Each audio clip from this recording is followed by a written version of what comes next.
Welcome to Iteration Office Hours. Iteration is the toughest value we have at GitLab, and this is a way for us to discuss because it's so hard to do that we need to talk about how to get better. And this is where I give some valid and some invalid advice on how to do iteration. And I'm appreciative of everyone who brings something up to discuss. Gosha, thanks for bringing up the first item. Do you want to verbalize? Yes, thanks. So in the Workspace project, we just finished working on a huge migration that unblocks a lot of other work, which is a huge success for the team.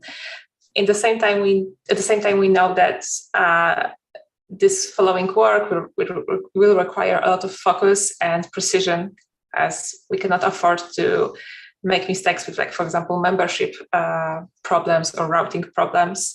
And do you have any advice on not losing momentum?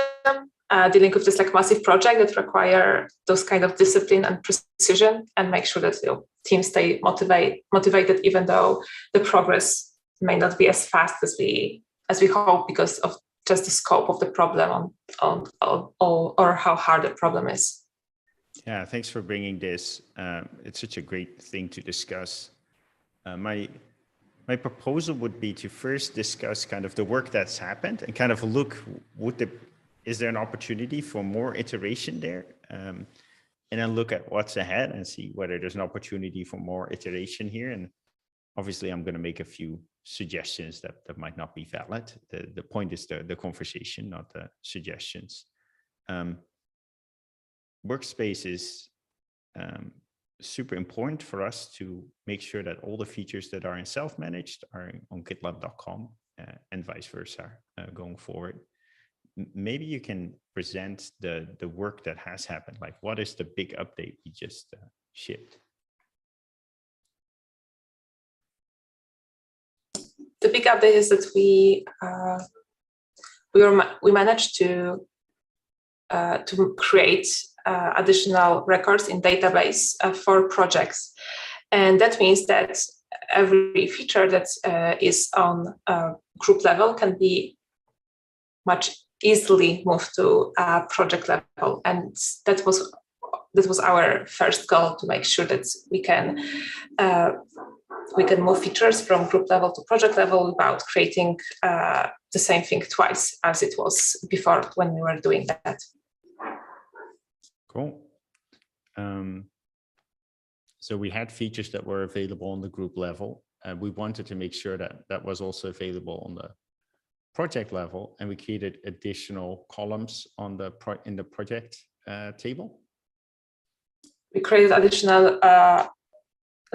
rows in a namespace table to make sure it's like the same entity as the group is also on for a project, and that allows us to move the code much easily, because previously the groups were different entity than projects, and because of that, every feature that was on both levels needed to be implemented twice. So our namespaces included groups and subgroups, but not projects. Exactly. That's a big thing, right? Having the project kind of Rails model read from the same namespace table. That's the first thing that we done was like a migration, so create the rows in the table, and now we'll be moving the code to adjust to this new situation. Yeah. How do you solve the problem that you have an existing projects table, and then you create these new rows in the namespace table, but now you have some functionality of a projects in the projects table and some of it in the namespace table? How did you overcome that? That seems like a complex problem. Right now they're working in parallel. We have one in namespaces table, and one we have the rows in namespaces table and in project table. And the idea is we'll be moving things one by one. So at the end of this huge project, as I said at the very beginning, the projects will be just an empty model that's not used that much anymore. that's our idea, to make sure that we can work so that groups and projects can be have more parity, and we can use the same features on both levels. Cool. If I'd have to make that, I think every time a project is loaded, I check whether there's a corresponding column in namespaces. If not, I create it. And then every time I want to change something, I write it to both tables for now. And then I see if that works, ship it. And then in a future release, I'm going to run a migration for all existing projects to create all the corresponding rows and namespace. And now I'm pretty sure I never have to create one on the fly anymore when loading. I can deprecate that loading check and just always like write to both. Now I'm starting to kind of start reading from that new table for more and more functionality until it's done and I can deprecate the old one. And drop that old projects table. Is that how we're doing it, or? Yes, this is how we're doing it. But I'm just like trying to, because the process will take some time, and I just want to make sure that the team is motivated through the process, even though they need to move with this, looking out for every detail, because it's like we are in the we are in the opposite state of like move fast and break things. We need to do exactly the opposite. We cannot move, break things in projects and like between projects and groups. It's I agree, and I'm sure this is pretty tricky because projects is one of the heaviest models we have, probably one of the heavier tables. It seems to me though that although like this takes multiple releases to get done, that the like, hey, whenever you load the project, kind of create a row if it doesn't exist yet, is a relatively simple change. I think I'd be able to program that in a few days, and then moving the first feature into there also sounds like something that can happen in weeks rather than like 6-7 releases. I'm probably overlooking a few things because it's complex and I can't oversee everything. But how long did it take to kind of move the first feature? Can you do that without like deprecating the old table and all the others, and have the migration happen? Like we are already past the migration state. We just migrated the existing projects to the namespaces table, and we'll start to move features. We are starting with memberships, which is also like a very big table and also a huge responsibility, to make sure that that the members are loaded properly for all the groups, subgroups. Like who has access to what? Oh yeah, that's tricky because if we mess up there, like people trust their data with us. So confidentiality of data is super important. Yes, that's why we need to be very careful with these changes. Yeah, every time someone says careful 3 times, I'm like, what about test coverage? Because careful, like we're humans, we can't always double, like it's so hard. Is there good test coverage on confidentiality? I think there is, like, but definitely we are creating, of course, every new code is tested as well. But yeah, I think the memberships are tested pretty heavily. Great. Well, probably also because it was tricky and we got some bug reports in the past and probably created tests for those. What's the first feature that we'll introduce with Workspace? Well, we want to migrate memberships, but this is like also part of the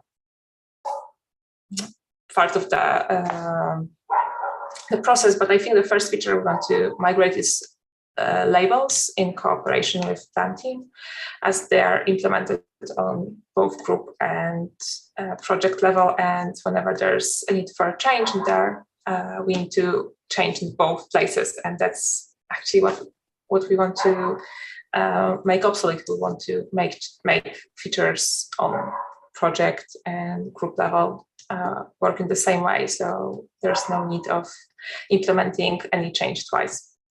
Okay. It sounds to me like you're starting with like the hardest stuff first, like things like memberships, things like labels. That's tough stuff. I can just tell by talking about it. Have we thought about moving something that's easier? Because we had, for example, in GitLab self-managed, we have this admin screen, which kind of blends stuff that's very specific to self-managed with stuff that any admin should be able to do, even on like gitlab.com. For example, I don't know, seeing the number of members, or let's get rid of members, seeing the number of design attachments in your namespace. I'm not sure that's even functionality, but something relatively simple that's just a query. And it's something we want to offer both at kind of for self-managed for the entire instance, at the top namespace level, like top group level, subgroup level, and on the project level. Would it have been possible to just take on something simple like that and move that into namespace first? That's a good advice, like to not start with something like difficult as labels, because that labels have a lot of there's a lot of problems that can happen with moving labels. Degrees of freedom with labels. It's pretty rough. Yeah, thanks for that. That's actually like something that to think about. Maybe start with something more obvious and less complicated. And less complicated. I think the things you're talking about are obvious. They're just hard. So just think like, what's the stuff I can do in 2 days, even though it's pretty trivial. Cool. Yeah, that's good. Thanks. Thanks so much. Thanks so much for bringing this case. I'm very excited about the Workspace project. And also it sounds like we're really doing it the right way, which there's something to be said for that. The idea is to like combine the right way engineering wise with iteration. It's super hard. So appreciate it. Alper, you have number 2. Yeah, and sorry, I will can't read the question, but I can talk. Sorry, last minute outage or power outage, 5 minutes before the meeting. So my question is, we have increasingly after the IPO a lot of maybe confidential projects work for some teams, and we are unable to expose them to users until a certain I mean, we want to keep it non-public, and we want to like a big bang, we want to just expose it with some blog post maybe. What could be then? I think there are risks because we don't iterate for the user-facing features in time or beforehand. What do you think are some techniques we can use for confidential work? And by the way, now I will contact Gosia about the Workspace membership issue, which I think we are sharing, for example, and we don't share it with each other as a team. We are not even talking to each other on certain projects which are overlapping somehow. Yeah, thanks for that. And the thing that comes to mind is there's kind of degrees of, you can go all the way from confidentiality to actively publishing something. And maybe a few times we are picking confidentiality as in internal, like only GitLab team members, when more appropriately would be, okay, we can make this public to the world. We're just not going to make a blog post pushing it out to the world. I think many times we could have done something and kind of iterated on it in public, but as long as we don't make a big fuzz about it, it would be fine, because like we're afraid of a sudden influx of users, or want to make sure we have that marketing post that is surprising to people. I think many times we can kind of run the risk, like as long as we don't kind of blog about it or tweet about it, 9 out of 10 times, there's so much happening in GitLab that people don't like fire up their own blog and start publicizing it. And so we don't have to be super afraid of like a sudden influx of users, or and not making a splash with a big marketing post, we could have just worked out in the open and not actively publicize it. So I think there's kind of that's the third way, and maybe we should utilize that a bit more. We're now a bit binary between either blog post or completely internal, and maybe there's a third way, which is like no active publicity, but nothing to hide either. Okay, thanks. Thanks for that. Rodrigo. Thank you, Sid. I would like to ask you, what do you suggest that we use as an approach for internally iterating with the different sales areas, most likely, and probably also finance areas, so that we can achieve a more affordable pricing, or I should say discounting internationally? This is primarily because in my experience, I have taken into consideration the fact that in many countries, the acquisition power is less than what we have in the US or in several developed countries. And that's kind of my understanding as of why we have something like the SF factor, the San Francisco factor, that we use when we rate employees or we pay salaries to employees in different countries. Also taking into consideration that in many countries, there are a series of taxes that you have to pay locally by the time you buy software. In my experience, again, I've seen taxes that are as high as 35%, even more than that, for example, Argentina or Brazil, that the customer has to pay on top of our US price. And in many cases as well, the local currency and the devaluation, which is very difficult to predict. So those three factors make it not easy for many customers to have access to our products, even though we have an important addressable market, and also we have an important CE database of users that could certainly benefit of moving into premium or ultimate. So that's my question. Sorry for the length of it. Yeah, no, that's a great question. And I've discussed with Keith, who leads pricing, like, are we ready for kind of international pricing or multi-currency pricing yet? And it's something we're continually evaluating. I think it's commonly it's introduced as companies get bigger, but like where are we? As you indicate, like, developer compensation differs around the world. What GitLab does, it makes people way more effective. T-Mobile, 10 times as many deployments. Goldman Sachs from 2 weeks to 2 hours to update their most important application. So you kind of take what you pay a developer all in, or an operations or security person, and you look at, okay, how much more effective are they going to be with GitLab? And the answer is much more effective. And that's the value you create. And then you should capture part of that, right? A significant portion of the value should go to the customer, and then we capture some of it. So it's from first principles, it's logical to vary your pricing. Now there's a trade-off, like varying your pricing introduces complexity throughout our org.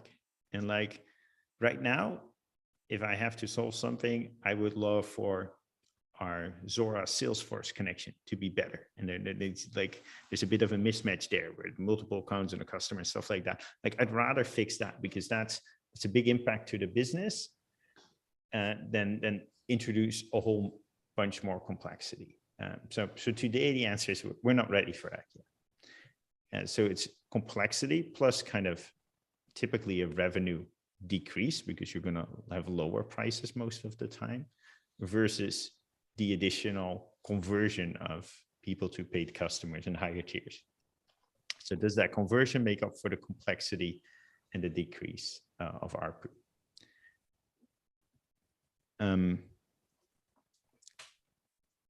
So I think if you want to make a case, feel free to reach out to Keith and say, hey, I want to talk to you about this. And I think he's interested in the subject just like I am. One thing that I did not appreciate a lot is that in some markets, there's a history of discounting. There's a history of discounting to a greater extent than we typically do in the Western markets where we are at. And that therefore to end up at the, even if you're prepared to end up at a lower price, you'll still have the kind of the same list price. And that was surprising to me. So like, it's not just the price that might be the end price that might be different. It's also the discounting and that influences the list price. But that's more an additional bit of context than a reason not to do it. And I have seen that, by the way, in other companies, that in order to prevent or to avoid some of the operational challenges because of having a differentiated price structure, is to have a differentiated discount structure that could be handled on the other end of the spectrum of the sales process, right? Yeah, exactly. And this is the iteration call after all. It's much easier relatively to implement a different discounting structure in a new market. Now, I do feel a bit for like, we have self-managed or self-serve customers, e-commerce customers who typically don't negotiate. So how do we make it up for them? Do we do discount codes or something like that? It'd be bad if you could get if you self-serve via e-commerce and you don't get the best deal available for you. So that will be a factor to look at in that case. Right. In many countries, because of the local regulation related to billing, the billing has to take place in local currency and has to be done by a local tax entity with a tax ID. So it's very difficult for those online customers. Yeah. And what we see is that we have more and more of our revenue going through the channel because of that. Right. So I think internet, both within the US and non-US, I think for various reasons, channel and resellers are going to become more important. Thank you.